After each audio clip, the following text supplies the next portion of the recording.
Un regard dans l'univers du transport.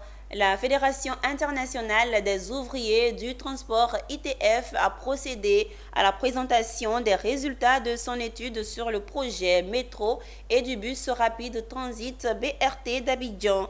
Une étude qui a montré l'impact que pourraient avoir ces projets sur l'employabilité des acteurs du secteur de transport. Watakofi Marie-Siri.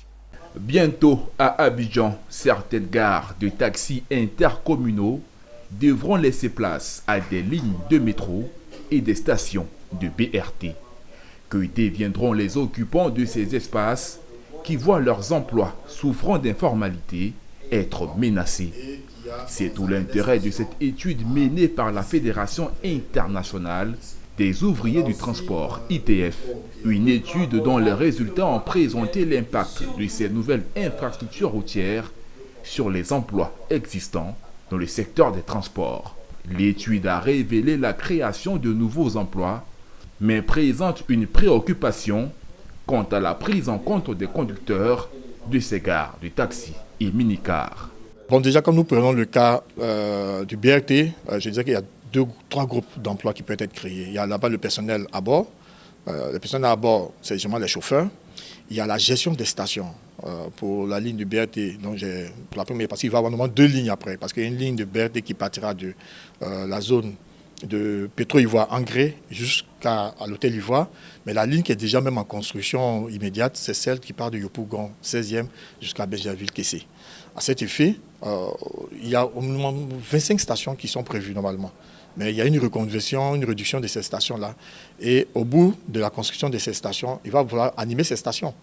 Pour la Fédération syndicale internationale ITF, cette étude est l'occasion de créer un cadre d'échange entre les transporteurs et les gouvernants sur les problématiques, notamment les conditions de travail des chauffeurs des véhicules de transport public.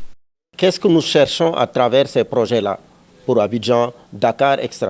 C'est d'abord engager le dialogue avec les organisations gouvernementales chargées du transport urbain, comme ici à Mouga, pour avoir un cadre où on peut écouter les syndicats des transports, prendre en compte leurs préoccupations, prendre en compte aussi leur expertise, leur expérience, parce que personne ne connaît mieux que le secteur des transports urbains, parce que certains sont là depuis 40 ans, 50 ans. Donc avoir un cadre permanent de concertation, d'échange d'informations et de négociations. Rappelons que la Fédération internationale des ouvriers de transport, ITF, est une fédération syndicale dont la majorité des membres sont issus du secteur du transport. Elle est présente dans 154 pays et compte 20 millions de travailleurs du transport fluvial, maritime, routier, ferroviaire et aérien.